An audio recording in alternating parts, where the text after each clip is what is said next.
Hey guys, Jack here, welcome back to the channel. So we're going to start things off with actually just to look at everyone and look at the scores before we get into things.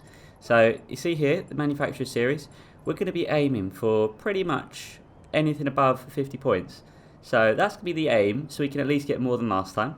So they're 46, so let's see what we can do. And there you go, starting at P11. So yeah, let's let the carnage begin. Just a reminder guys, if you like what you see, make sure you subscribe. Hit the notification bell so you can be notified on future uploads, and click the like button as well. I appreciate all the support I can get, and we are growing.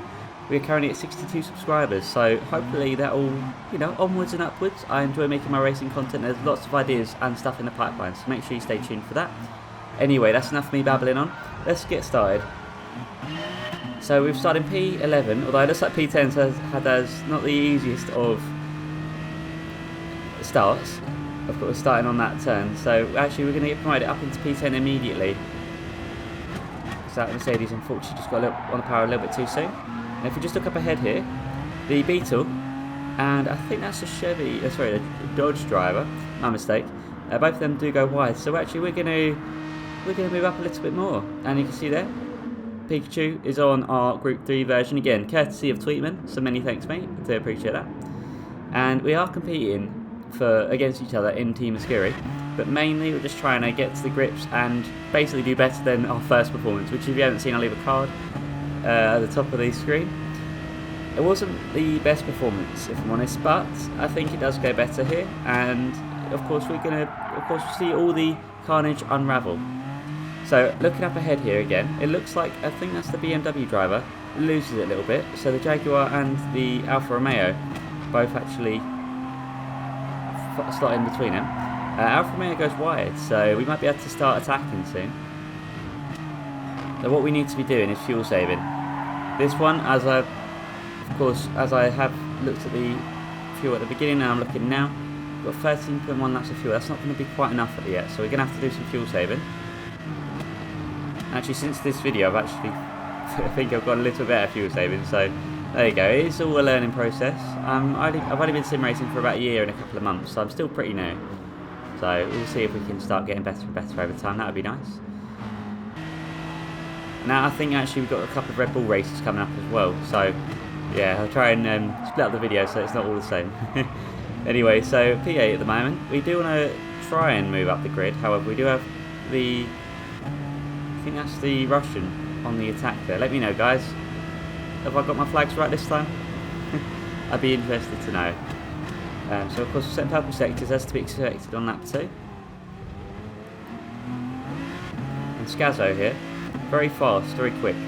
We're in a B ranked lobby here, as we were last time, but we've actually got slightly more experience than last time as well, both on track and in dailies and in league races, so it's only going to be helpful. We're going to go too wide here into this awkward corner, which of course doesn't really normally work, but I mean we gave each other a lot of space, a lot of respect being shown, and that's really the main thing with racing. I like it to be as fair as possible,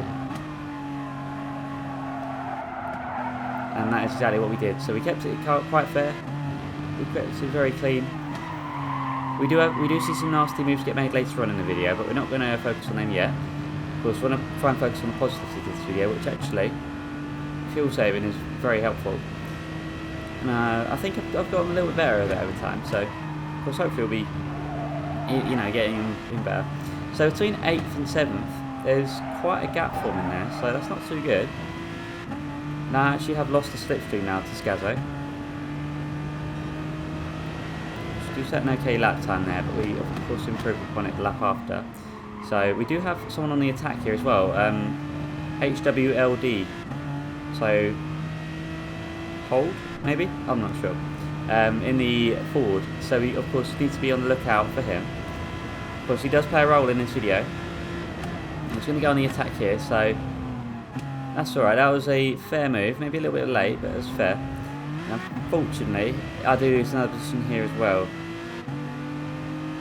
622 or Toto, so not ideal again. So we just instantly lost 2 positions over that corner, which is probably one of my weakest corners of the track, and unintentionally going to the back of here, so I'll slow right down and basically return that time. Again, it just kind of invites me into trouble. what we're going to do, I think we're going to pit very soon as well, because the mediums are a lot faster and they last pretty much most of the race. So I'm just trying to time it right where I don't have to refuel too much, but we kind of make the most out of the hards. Well, actually trying to make the most out of the mediums when we get the opportunity. So I think we're going to pit at the end of this lap. We'll keep an eye out, of course. And Six Toto here in the Dodge just gets it slightly wrong, so we're going to get a little bit closer, but then he does storm away. Of course, very fast, that one. Now if we look at our door number at the bottom of the screen, we are door number 10. So ideally we finished better than 10th. Although we did start in P10 as well, I think, so. But anyway, we're going to go into the pits at end of lap 6 instead. Thought it was lap 5, but there you go, lap 6.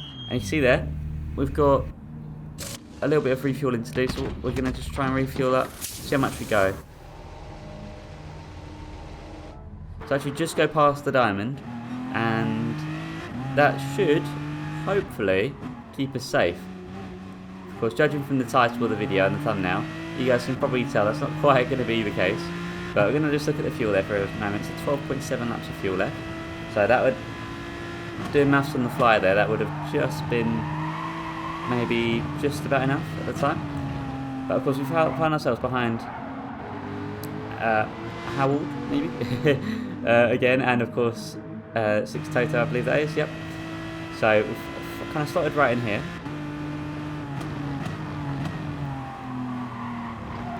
And more people are still in the pits, but the pit window for the mediums to hard users, that will open up later on as well, I think, probably towards the last couple of laps. So we're going to look on the attack here. We're going to just look up on the inside, and we're actually going to get the move partially done, but he does get the cutback on me. Well, actually, no, he does not, but Six Toto does get on the inside of me here. I probably should have closed that door a little bit sooner. And now I found myself on the outside here, which is not really where I want to be. So we're going to give each other enough room, enough space. See there, us three battling. Been going for a couple of laps now. And of course, we will continue to battle as well. So not really going to help with any sort of times or catching up. But towards this stage of the race, I don't think these two wanted to team up, which was a shame. But this wasn't really the circuit to team up, I guess. I suppose there's elements of it to team up with. But we are going to be trying to attack soon, or actually trying to continuously attack while not actually losing too much time. And you see I'm still short shifting somewhat, so I'm still trying to save some fuel. I avoid going into any fuel mixtures for this one because I didn't want to lose too much speed, so I thought I'd short shift a little bit. Looks like someone's actually just in the pit, so they might come out very soon. Can't quite tell from it. From mediums to hards, I think that'll be. And now we kind of got our little train going on over here, so luckily I'm in the slipstream now, so we just need to keep in that slipstream mainly. That's going to be the main goal here. And suggest a good username. It was a couple of spaces ahead. Very nice looking Porsche livery actually on that one. So maybe we'll see him in a future race. And it looks like this fellow Brit gets a nice move done on me there. So I'm going to look up on the inside, but I actually think better of it. I didn't think it was the wisest place to make a move anyway. So I'm 12 back into P13. And I do continue to be in P13 throughout this stage, but I do get a penalty. So we serve that penalty, and we just can see how much time that loses me. So we may have got maybe a little bit of slipstream, but it wouldn't have been enough. Now we are set in purple sectors here, so I think we had a bit of clean air to work with, so of course that is exactly what we did. And I think Six Toto is quite far down, yeah. He's quite far away at this point, so I don't know if he's going to be catchable, but we do know P11 is still up for grabs. Plus anyone else that's still in the pits, and there's still time for stuff to go wrong. And of course there is stuff that does go wrong, so make sure you stay tuned for that. So again, we're in the slipstream here. And I'm not short shifting anymore, I'm going full throttle. You see a couple people actually in the pits. I think that's Schizo from earlier in P2. Moment there, and we're just looking at his lovely camera angles here. I'm really hoping GT7 has these kinds of camera angles and this beautiful camera work as well, that'd be quite nice. So we're going to try and nail our braking points here. And Scazzo is still in the pits. So he went from P2, of course, now falling down to P12 temporarily, but we're going to see where he comes out. Because there's lots of different strategies on this one due to the tyre wear, and more so the fuel usage, but tyre wear is still a factor. So it looks like they do come out ahead actually. They come out by 6 Toto, so that means them two are going to be battling. Now, the Brit does try and break the slipstream, but I do luckily just stay in it, and again, I'm still sticking with him. So I'm looking to make the attack. I'm just trying to find the best opportunity, but his defense is very good, so it'll give me a good run for my money. So again, we don't really have anywhere to go, so we're going to go side by side here again. I possibly could have done better by just sticking behind him, but that's okay. We still kept it quite safe and consistent, so that's fine. I think we are almost on the outside there, on the inside there, not quite enough. He gets it slightly wrong. So again, we're invited right alongside him there actually, but not quite enough just to make the move. So we're just going to still stick with him. I find this one, I need to work on my overtaking strategies, because I think this one I do struggle to attack. So I'll definitely work on that. Of course, we'll see how my other races go in the week at Red Bull Ring as well. But for this one here, this is basically the main concern for now.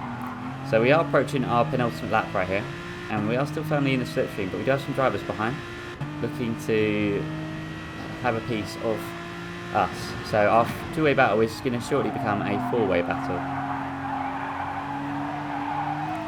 You can see here, I think this is a bit of an aggressive move from the Frenchman. Let me know your thoughts to that. But I think that was just a bit of a late lunge, and of course there's contact. I didn't quite see him on the inside, but he just kind of pushed me a little bit wide. But I mean, that's how I felt there anyway. But fortunately, that Frenchman was maybe a little bit aggressive. So, and all of that battling has led me to actually, well, not just have not enough of fuel. So this is a big concern, which I may not have properly noticed at the time because I was too busy trying to keep it on track. And unfortunately, where its location is, it kind of blends into the background for me. I think if it was right at the top where the sky is, that'd be really helpful. Or maybe has like a box over it slightly or something, that'd be cool. They're probably getting away with the screen, but anyway, the Freshman gets the move done on the fellow Brit. So now we need to be careful of light and sky behind us here. So if we just change our camera angles slightly here, you can see us four. Look how close we are all together here. So this is where it gets a bit messy. This is a nasty move, and yep, basically light and sky got really lucky from all of that, going for a really aggressive move on the final lap. The other two must have knocked each other, going wide and going off. So, I mean, okay for us was we gained 2 positions, or a position, but of course I think that move by Light and Sky was very nasty personally. Again, let me know what your thoughts are there. So here we go, P11, we've got a couple of corners to go, and we know fuel is a concern. However, me at the time did not really see that. I didn't really acknowledge it so much. So, I mean, you can probably guess what's going to happen here. So it looks like P10 is slowly going away, and no matter how much I attack, I've run out of fuel. So no matter what happens here, I've got nowhere to go. I didn't mean to get in that Brit's way. No, just sadly, it's just I didn't quite clock where I was going to go, so I just kind of shimmied, I guess. And we're going to see here. Just try and cut that corner as much as possible so we don't get in this guy's way. And yeah, that's pretty much going to be it. So, I mean, we're just about going to crawl to the line here. Our slowest finish yet, P13. So, not the best performance, but definitely better than last time. So, actually, in terms of points, let's see what that awards us here. There you go, 69 points. But thanks for watching, guys. Have a good day, and I'll see you in the next video. Take care.